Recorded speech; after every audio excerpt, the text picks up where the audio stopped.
سن 47 سے 57 تک بڑی امیدیں تھیں کہ پاکستان بن گیا، اب اسلام آئے گا یہاں پر، یہیں سے اسلام کا بول بالا ہوگا، یہیں سے عالمی غلبہ اسلام کا آغاز ہو جائے گا۔ قرارداد المقاصد پاس کیا کہنے ہیں، ہم نے گویا کہ کلمہ توحید اور کلمہ شہادت پڑھ لیا، حاکمیت اللہ کی ہے۔ اس دور میں جبکہ انسان اپنی حاکمیت کا مدعی ہے، پاپولر سوورنٹی، ہم نے کہا نہیں،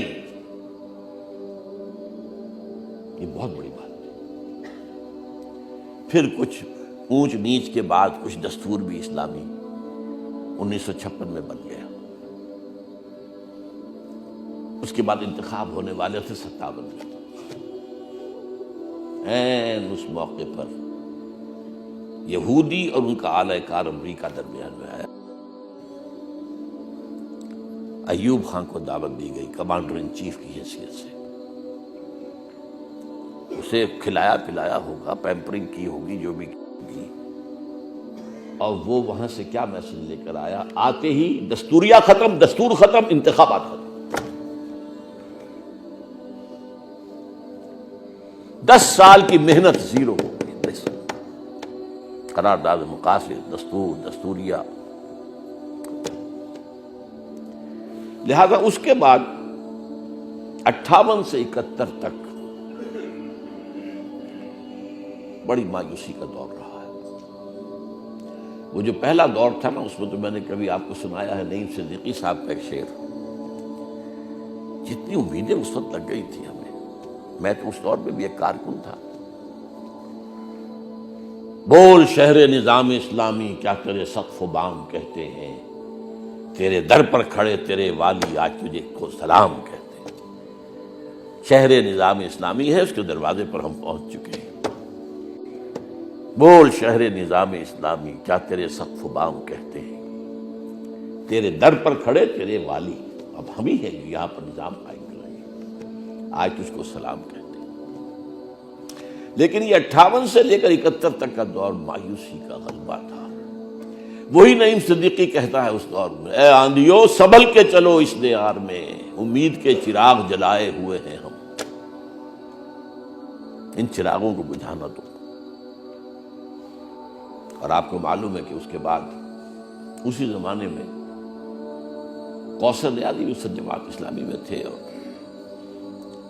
اچھے شاعر تھے، اس میں کوئی شک نہیں، بہت بڑے خطیب تھے، اس میں کوئی شک نہیں۔ باقی جو ان کا بعد میں کردار ظاہر ہوا ہے وہ جانے، اللہ کے ہاں پہنچ چکے ہیں۔ لیکن اتنا تلخ لیکن اتنا بلیغ شعر شاید میرے علم میں نہیں ہے۔ اسلام کو اگر تیری فضا راس نہ آئے، اے میرے وطن تجھ کو کوئی آگ لگائے۔ ہم وطن پرست نہیں ہیں، ہم تو خدا پرست ہیں۔ ہم نے وطن نہیں مانگا تھا، ہم نے تو اللہ کے لیے ایک قطع زمین مانگا تھا، اللہ کے دین کے لیے۔ ہم پاکستان کا بقا چاہتے تو اسلام کے لیے چاہتے۔ بہرحال سن 72 سے 77 تک بھٹو صاحب کا دور، اس میں ذرا ایک متضاد سی کیفیت پیدا ہوئی۔ پاکستان کے قیام کے بارے میں کچھ امید آور کیفیت پیدا ہوئی۔ پاکستان نے بڑا لیڈنگ رول پلے کیا، عالم اسلام کو ایک جگہ اکٹھا کیا، اتنی بڑی سمٹ کانفرنس یہاں ہوئی تھی پورے عالم اسلام کی، اور بہت بڑا ہیرو عالم اسلام کا اس وقت شاہ فیصل تھے شہید۔ وہ تو لگتا تھا جیسے اس نے بھٹو کو اپنا بیٹا بنا لیا ہے، اتنی محبت، اتنی امیدیں تھی اسے وابستہ۔ پھر کس قدر صحیح اقدامات کیے، قادیانیوں کو غیر مسلم اقلیت قرار دینے کا فیصلہ، یہ اس کی وہ جمہوریت پسندی کہ عوام کا مطالبہ تو ٹھیک ہے، کروایا پارلیمنٹ سے، لیکن اسلام جو ہے یہاں آ کر ڈائلیوٹ کر دیا گیا۔ وہ توحید تثلیث میں بدل گئی۔ اسلام ہمارا دین ہے، جمہوریت ہمارا سیاست ہے، اور سوشلزم ہماری معیشت ہے۔ حالانکہ ہمارا تو سب کچھ اسلام ہے، ہماری سیاست میں اسلام ہے، ہماری معیشت بھی اسلام ہے، دین بھی اسلام ہے۔ سن 85 میں جو سن 77 کی وہ تحریک چلی تھی، جس کے نتیجے میں مارشل لا آیا، ایک ڈکٹیٹر تو آیا، لیکن اسلام کے جس دعوے کے ساتھ آیا تھا تو کچھ امید بنی تھی، لیکن اس ڈکٹیٹر نے انتہائی مایوس کیا۔ معلوم ہوتا ہے کہ سوائے اپنی حکومت کو جاری رکھنے کی اور چیز کو مقصود تھی۔ بڑے نیم دلانہ اقدامات 2-3 کیے، کبھی کوئی مثبت نتیجہ برآمد نہیں۔ زکوٰۃ کو بدنام کیا، صرف بینک کے جو ہے اس میں سے کچھ کٹوتی کر کے، بینک ڈپازٹ سے، اس میں بھی شیعوں کو آزاد کر دیا، شیعہ سنی کے اندر خلیج بڑھا دی، جو چاہے کہ اس کے بینک میں ڈپازٹ میں سے کٹوتی نہ ہو، وہ کہہ دے میں تو شیعہ ہوں۔ کتنے لوگ شیعہ بنے اس وقت، پوری بستیوں پہ سیاہ علم لگا دیے گئے تاکہ کوئی تحصیلدار عشر کا ادھر نہ آئے، نہ دور سے آ جائے علم لگے ہوئے۔ البتہ سن 85 کے آس پاس آ کر مجھے کچھ امید ہوئی تھی، ایک خیال دل میں آیا تھا۔ تاریخ بنی اسرائیل کا یہ بہت اہم واقعہ ہے کہ مصر سے نکلنے کے بعد جب جنگ کا مرحلہ آیا اور جواب دے دیا پوری قوم نے حضرت موسیٰ کو کوڑا جواب، فَاذْهَبْ أَنْتَ وَرَبُّكَ فَقَاتِلَا إِنَّا هَاهُنَا قَاعِدُونَ۔ وجہ کیا تھی؟ یہ لوگ وہ تھے جو کہ غلامی کا داغ اٹھا چکے تھے مصر میں، اور غلامی غیرت کو کچل دیتی ہے، ہمت کو کچل دیتی ہے، لہذا وہ جنگ کی جو ہے ہمت نہیں تھی، تو اللہ نے 40 برس کی سزا ان پر مسلط کر دی۔ محرم علیہم 40 سنۃ یتیہون فی الارض، اب یہ ارض مقدس 40 برس تک ان پر حرام رہے گی اور زمین میں یہ بھٹکتے پھریں گے اسی صحرائے تیہ کے اندر، صحرائے سینا۔ لیکن پھر ان 40 سالوں میں ایک نئی نسل پیدا ہوئی صحرا کے اندر، اس نے وہ داغ نہیں کھایا تھا، فطرت کے مقاصد کی کرتا ہے نگہبانی، یا بندہ صحرائی یا مرد کوہستانی۔ انہوں نے پھر جنگیں کی اور اسلام قائم کیا، جو بھی اس وقت کا اسلام تھا۔ اس وقت کا اسلام یہودیت تھی، تورات کی کتاب تھی اس وقت۔ مجھے خیال ہوا کہ 40 سال ہو گئے قمری حساب سے پاکستان کو بنے ہوئے، شاید کہ اب ہماری تقدیر بدل جائے، شاید اب نئی نسل جو آئی ہے وہ ایک ولولے کے ساتھ، ایک جوش کے ساتھ اپنی اصل منزل کو پہچان کر اس کے رجوع کرے۔ لیکن پھر مایوسی ہونے چلی گئی، اور نئی نسل میں بھی وہ بات نہیں نکلی۔ ٹھیک ہے، آج نئی نسل میں داڑھیوں والے بہت ہیں، اعتکاف کرنے والے بہت ہیں، کہ دین کا تصور کسی کے پاس نہیں ہے، مذہب کا تصور ہے۔ نماز ہے، روزہ ہے، اعتکاف ہے، حج ہے، عمرے ہے، مذہب، دین، اللہ کا دین، اس سے نظام کو قائم کرنا۔ اب اس میں کس سے کوتاہی ہوئی ہے، ہم سے ہوئی ہے، کسی اور سے ہوئی ہے، یہ ایک علیحدہ بحث ہو جائے۔ البتہ یہ کہ سن 97 میں جب نواز شریف کی مسلم لیگ کو 2/3 سے زیادہ اکثریت حاصل ہوئی، یہ بہت بڑا مینڈیٹ تھا، بہت بڑا مینڈیٹ تھا، تو کچھ امید ہوئی۔ اب میں نے ان کو خط بھی لکھا، ان کے والد کو، اور یہ چاروں شرفاء میرے پاس 2 دفعہ آئے، میاں شریف بھی اور میاں شہباز شریف بھی، میاں نواز شریف بھی، میاں عباس شریف بھی، چوتھے کا تو نام آپ میں سے اکثر کو معلوم نہیں ہوگا۔ انہوں نے وعدے کی، ہاں ہم دستور میں یہ ترمیمیں کر دیں گے، سود ہم ختم کر دیں گے۔ شہباز شریف صاحب نے کہا کہ ڈاکٹر صاحب 3 سال لگ جائیں گے سود کو ختم، میں نے کہا نہیں، 1 سال کے اندر اندر ہو سکتا ہے۔ اور میاں شریف نے اللہ تعالیٰ ان پر رحمت نازل کر، نہیں 6 مہینے میں ختم کرو، یہاں کہا میرے اس کمرے میں بیٹھ کر۔ کہ پھر مایوسی ہوئی، ان تلوں میں بھی تیل نہیں ہے۔ سود کی حرمت کا معاملہ جو فیڈرل شریعت کورٹ سے ہوتا ہوا سپریم کورٹ کے اندر بھی پاس ہو گیا تھا، اس کو واپس اپیل کروا کے اور سکوئر 1 کے اندر دوبارہ پہنچا دیا، پڑا ہوا وہ فیڈرل شریعت کورٹ کے سرد خانے کے اندر۔ اس کے بعد آیا ہے دور وہ 8 سالہ مشرف کا، اس میں تو مایوسی مایوسی مایوسی مایوسی مایوسی مایوسی، شامت اعمال ماں، یہ ظاہر بات ہے کہ حضور نے تو فرمایا ہے اعمالکم اموالکم، یہ تو انڈیکس تھا ایک طرح کا کہ عوام کی حالت کیا ہے۔ مایوسی کی وہ انتہا تھی جس میں میں نے 29 فروری 2004 کو تقریر کی تھی کہ کیا پاکستان کے خاتمے کا وقت آ گیا ہے۔ اس کے بعد تھوڑی سی امید ایک اعتبار سے ہوئی تھی، اسلام کی تو کوئی توقع پیدا نہیں ہوئی، قطعاً نہیں ہوئی، کوئی خطرہ نہیں، اب بھی تو ہے ہی نہیں، بالکل ہی نہیں۔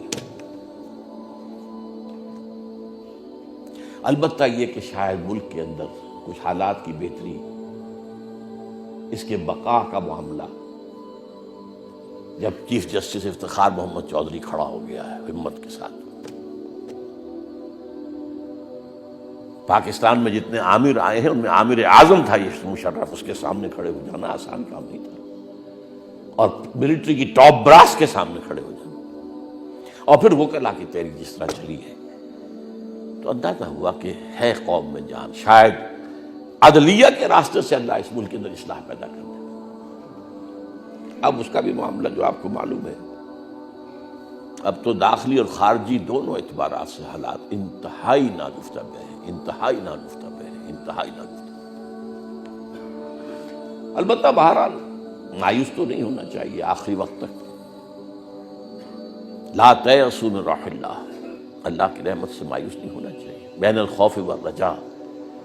تو میری کیفیت یہی رہی ہے کہ سنبھلنے دے مجھے اے نا امیدی، کیا قیامت ہے کہ دامان خیال یار چھوٹا جائے ہے مجھ سے۔ میں اپنا سورہ کبریٰ پھر جوڑتا تھا، احادیث میں یہ آیا ہے، 400 سالہ تاریخ یہ کہہ رہی ہے، مجددین امت جو ہے یہ پورے انڈیا میں کیوں آئے ہیں ان 400 سال میں، الف ثانی سے یعنی 11ویں صدی سے لے کر یہ پاکستان کی تحریک اسلام کے نام پر کیسے چلی؟ پھر کانگریس جیسی حکومت اور پارٹی، ہندو جیسی ہماری دشمن قوم، اور خود ہمارے بہت مؤثر حلقے ان کے ساتھ، کانگریس کے ساتھ، مولانا مدنی رحمت اللہ علیہ، مولانا آزاد، پنجاب میں احرار جیسے آتش بیان مقررین، سرحد میں باچا خان، عبد الصمد اچکزئی بلوچستان میں، اس کو کہتے تھے بلوچستانی گاندھی، اور باچا خان تھا سرحدی گاندھی، ان سب کی مخالفت، اور لیبر پارٹی کی حکومت جو مسلم لیگ کی دشمن تھی، اور پاکستان بن گیا معجزہ۔ یہ ایک علیحدہ بات ہے، میری کتاب استحکام پاکستان پڑھیے کہ یہ معجزہ تھا۔ تو یہ میں صغریٰ کبریٰ جوڑتا ہوں، پھر کچھ اپنی امید کو تھوڑا سا کھڑا کرتا ہوں، پھر کچھ ہمت کرتا ہوں، لیکن صورتحال یہ ہے کہ اب مایوسی کا شدید غلبہ ہو رہا ہے۔ اب میں آپ سے وہ بات کہنا چاہ رہا ہوں، اس وقت بھی کچھ لوگ کہتے ہیں بڑے دھڑلے کے ساتھ اور بڑے اعتماد کے ساتھ، اور پاکستان رہنے کے لیے آیا، یہ پاکستان ہمیشہ رہے گا، پاکستان قیامت تک رہے گا۔ ان کے عمل دیکھو تو کوئی پاکستان کے ساتھ سروکاری نہیں، لیکن یہ کہ بڑے ڈٹ کر، وہ وجہ کیا ہے؟ اللہ غفور بھی ہے،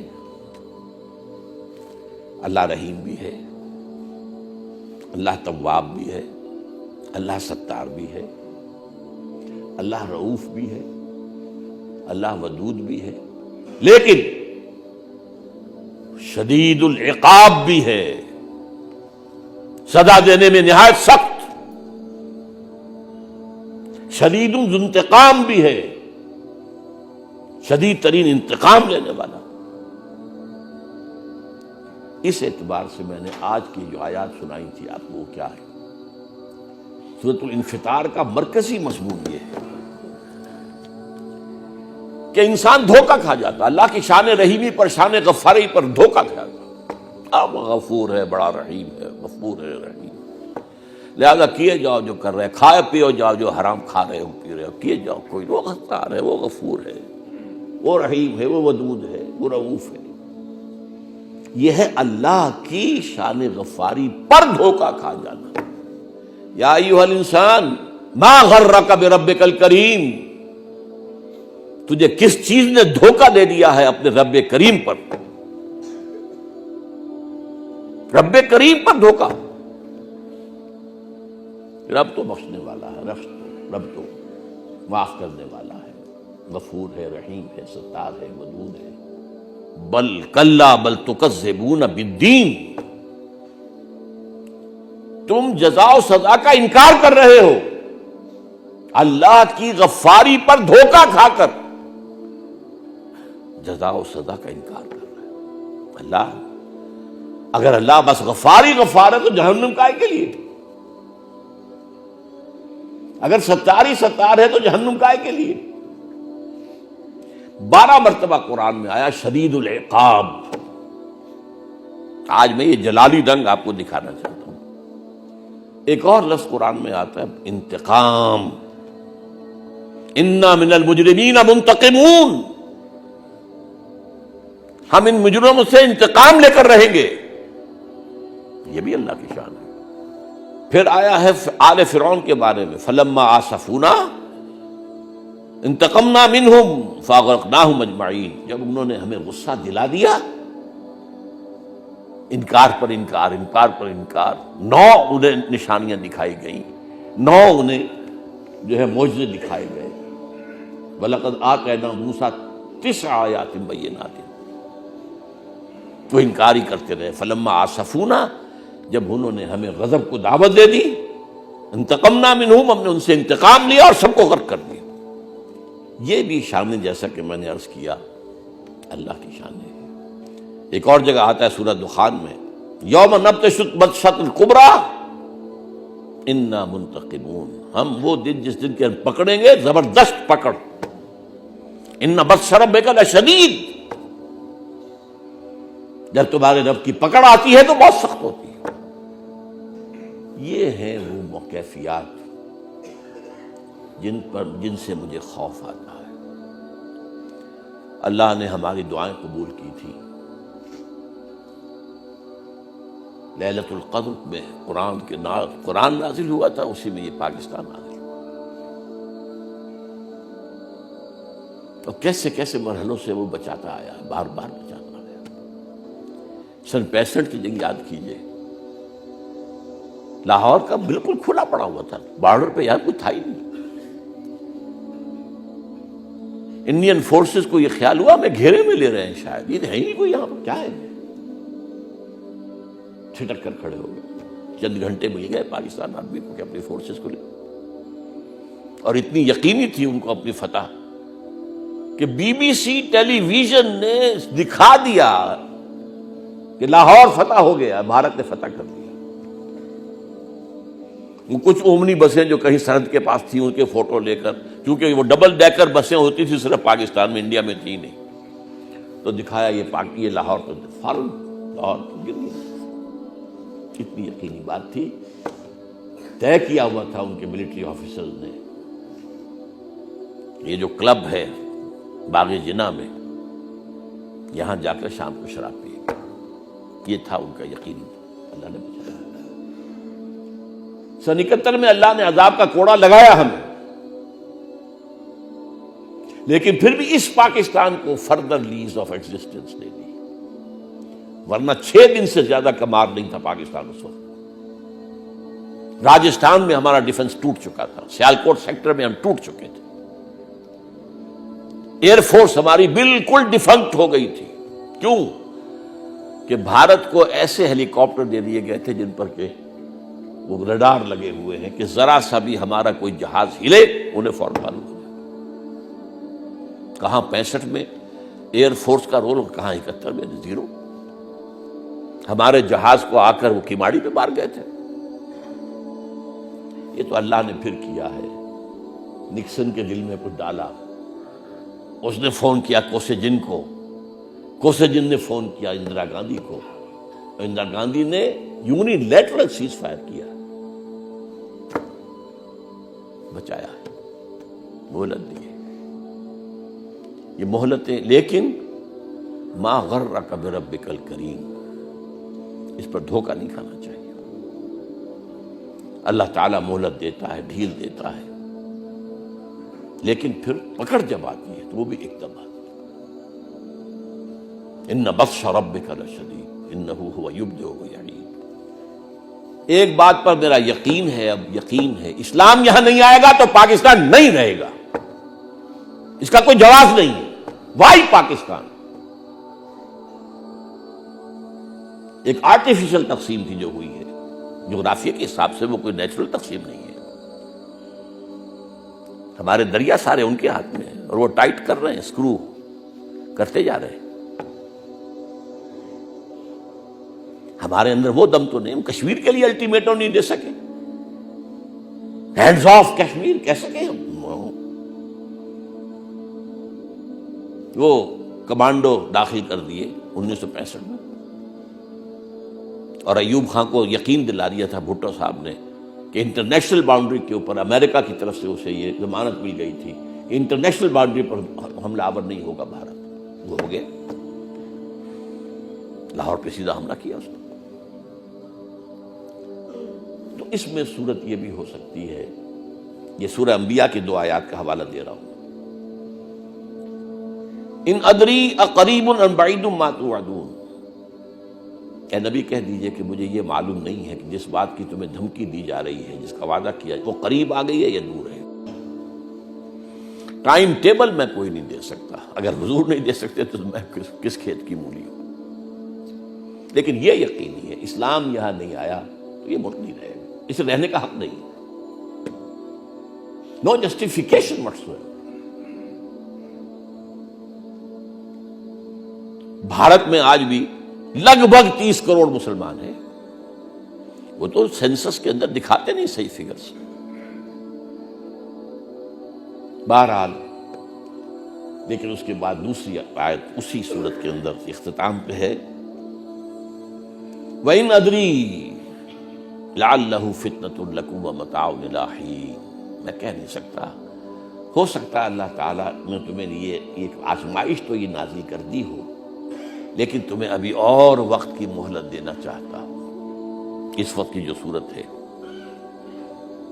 کس قدر پیارے الفاظ، ان ادری لعلہ فتنۃ لکم، ہو سکتا ہے یہ تمہارے لیے ایک امتحان اور آزمائش ہو، ومتاع الی حین، ابھی ایک مدت معین تک اللہ تعالیٰ تمہیں اور رہنے کا، تمہارے وجود کا جو ہے سلسلہ قائم رکھے۔ اب آخری بات،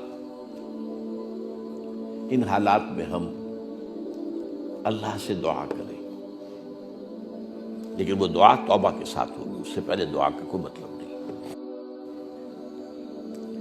بڑے لطیف انداز میں قرآن مجید میں اللہ تعالیٰ نے اپنے 2 انبیاء کی طرف سے جو انداز شفاعت ہوتا ہے، بہت لطیف انداز میں،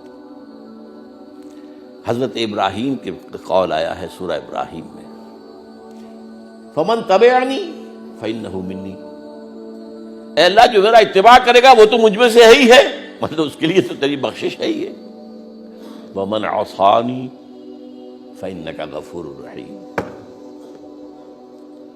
اور جو میری نافرمانی کرے تو اللہ تو غفور رحیم ہے۔ اب دیکھیے انداز دیکھیے کس قدر خوبصورت انداز کہ اللہ جو نافرمانی کرے میں سفارش نہیں کر سکتا، ان کی نہیں کر سکتا، مشرکین کے لیے دعا مانگنے کی اجازت نہیں ہے۔ فمن تبعنی فإنہ منی، وہ تو ہے میرا، ومن عصانی فإنک غفور رحیم۔ اور دوسری بات ہے حضرت عیسیٰ علیہ السلام کی قیامت کے دن ہوگی، جب اللہ پوچھے گا، اے عیسیٰ کیا تم نے حکم دیا تھا اپنے پیروکاروں کو کہ مجھے اور میری ماں کو بھی خدا بنا لینا؟ اے اللہ میں نے نہیں کہا، میں نے تو وہی کہا تھا جو تو نے مجھ سے کہا، اعبدوا اللہ ما لکم من الہ غیرہ، میں نے یہی کہا، میرا اور تمہارا رب اللہ ہے۔ لیکن آخر میں پھر دیکھیے کیا کہتے ہیں، ان تعذبہم فإنہم عبادک وإن تغفر لهم فإنک غفور رحیم علی کل شیء قدیر۔ اے اللہ اگر تو نے عذاب دے تو تیرے بندے ہیں، تجھے حق ہے جس طرح چاہے عذاب دے، لیکن اگر تو نے معاف کر دے تو تو ہر چیز پر قادر ہے، تجھے تو اختیار حاصل ہے۔ تیرا تو ہاتھ روکنے والا کوئی نہیں ہے، تجھ سے جواب طلبی کرنے والا تو کوئی نہیں ہے۔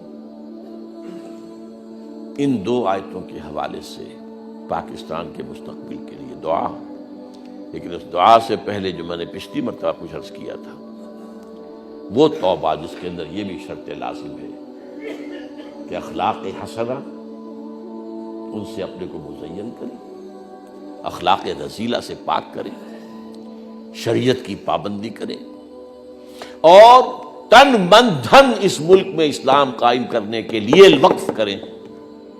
اور اس کے لیے پہلے میں کہتا رہا ہوں کہ آپ اس کے لیے جو جماعت بہتر نظر آئے، آج میں پچھلی مرتبہ میں نے کہا تنظیم اسلامی میں شامل، میں نے جو چیز اپنے لیے پسند کی ہے وہی آپ کے لیے کی ہے، اور وہ حدیث میں آپ کو سنا چکا ہوں، لا یؤمن احدکم حتی یحب لاخیہ ما یحب لنفسہ۔ اقول قولی ھذا واستغفر اللہ لی ولکم ولسائر المسلمین